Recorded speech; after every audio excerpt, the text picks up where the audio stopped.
guys, you read that title right. In today's episode, we have another collector's choice Gibson to show you. This time we have Louis, which is a replica of Keith Nelson's personal 59 Burst. This one's going to be an exciting one, so without further ado, let's get straight into the video.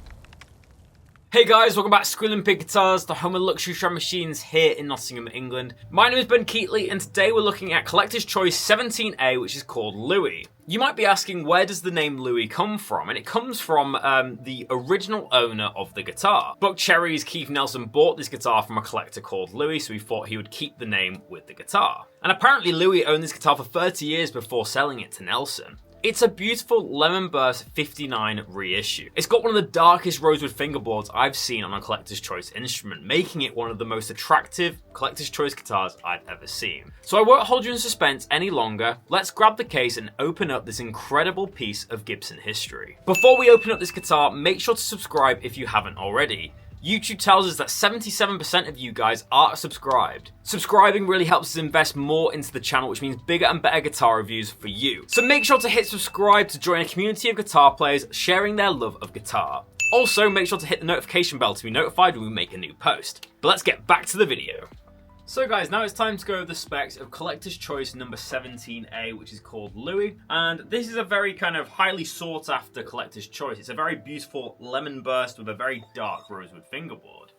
They produced 300 of these, and they actually produced all 300, so it wasn't speculated. There definitely is 300 of this guitar out there, and this serial number is 038, meaning it's the 38th one in production. This guitar is very interesting as the pickup choices are a little bit different to the other collector's choices. When these guitars were initially made, all the PAFs were wound slightly differently, as they were hand wound, so there's no way of measuring the amount of winds. So in the neck here, we have a Burst Booker 3 pickup, and in the bridge, we have a 57 Classic, which is a really interesting choice for a 59 reissue. I'm really intrigued to hear how these sound in a little bit. There's no markings on the poker chip. Obviously, all of that has aged away over the years. That's really cool. We have some really nice unique checking and kind of wear marks on this guitar. It's not really heavily aged. We have a little bit of buckle rash here and a little bit of neck wear.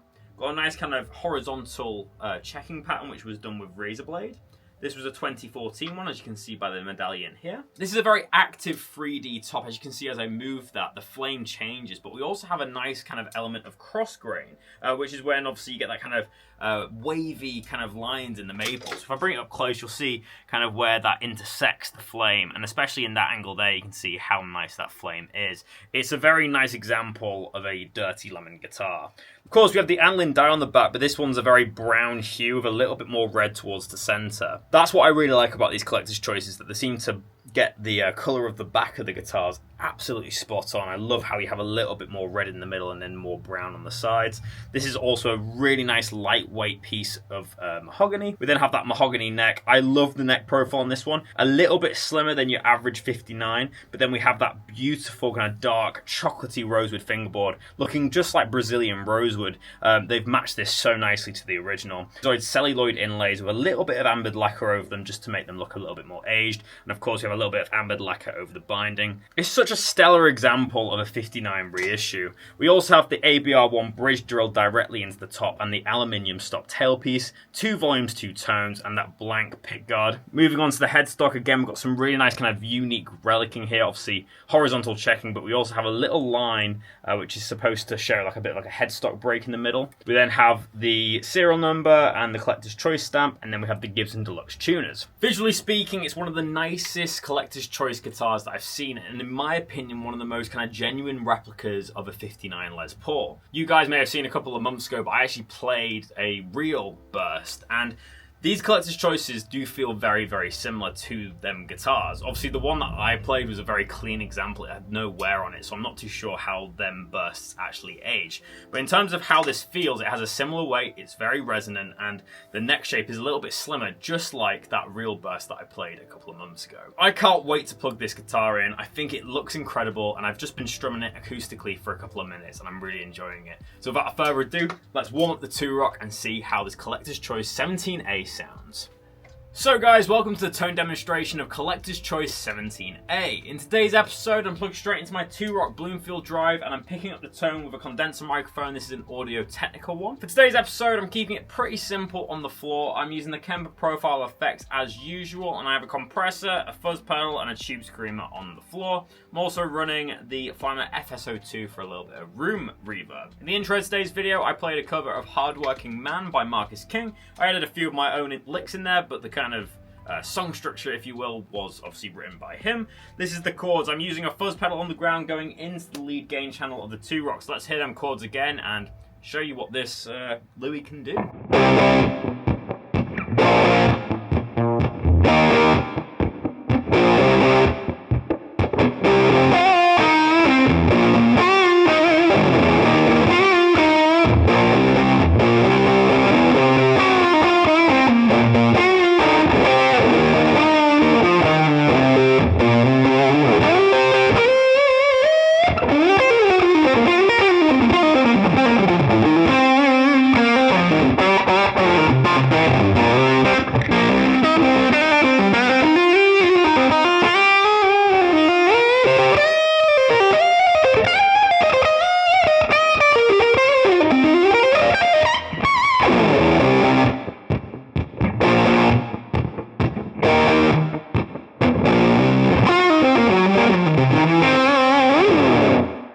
Fuzz pedal on, it's very hard to tell what these pickups sound like, but just from the fuzz tones, there's lots of sustain, it's very easy to play, nice low action, and a smaller neck than you'd normally expect for a 59 burst. So now I've taken off the fuzz face, let's just hear the lead gain channel on this app.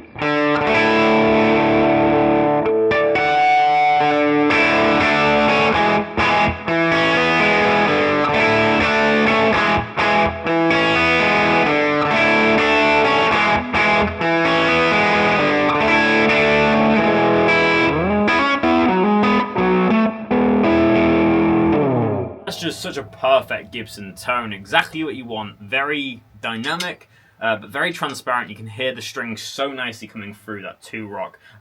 Really nice bridge pickup, loving that so far.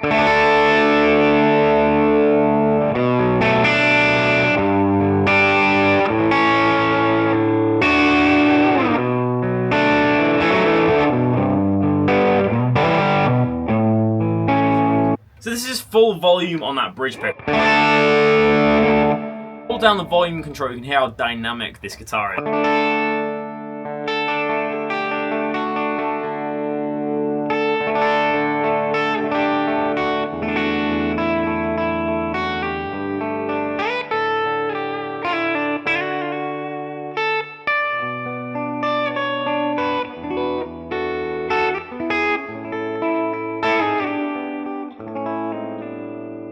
Turning up the volume a little bit.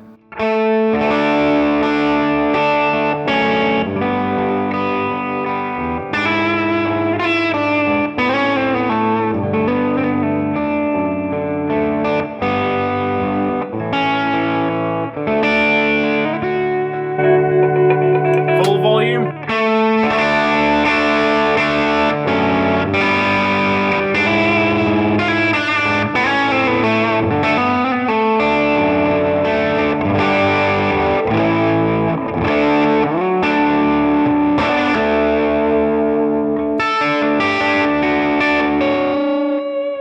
Bring back the picking velocity, you can hear how dynamic the guitar is.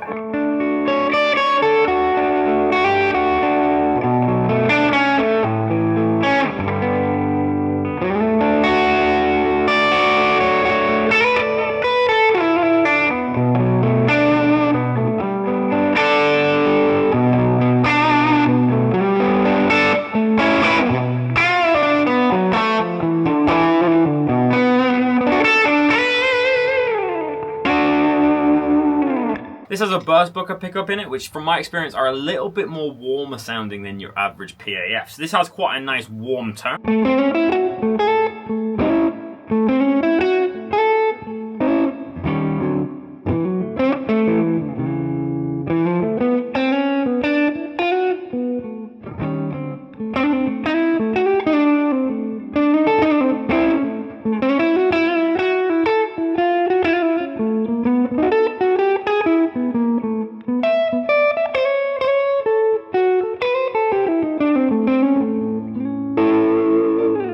Really nice warm response, and that's on the tone on full. If I bring back that tone, you're going to get a nice kind of like jazz tone.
Pickup has that beautiful creamy woman tone. If I put the tone on 0, you're now getting into kind of Carlos Santana territory.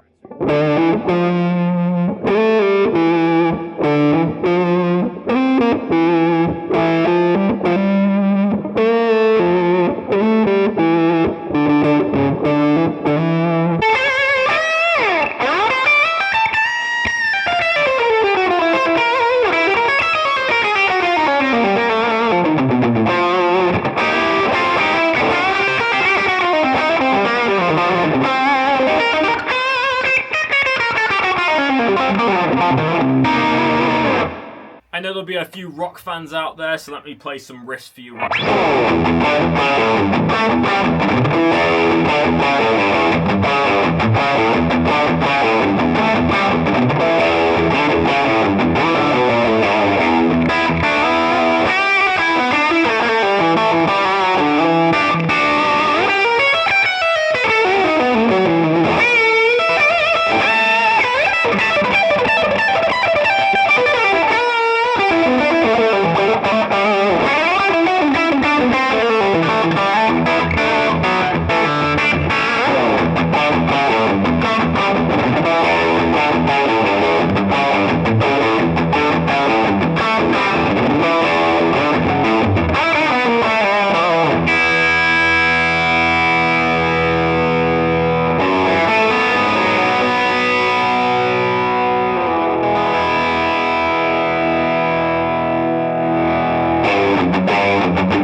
So guys, it's the end of the video. First off, thank you so much for watching today's video. If you have enjoyed, leave a like rating and make sure to hit subscribe if you're new. This really helps us build this channel, which means bigger and better guitar videos for you. Also, hit the notification bell to be notified when we make a new video. YouTube tells us that 77% of you guys that watch our videos aren't subscribed, so make sure to hit subscribe to join a community of guitar players loving guitar here on YouTube. Also, comment your thoughts about this guitar down below. Do you like Collector's Choice 17A Louis? Let me know in the comment section below. And if you own any Gibson Collector's Choice instruments, let me know as well.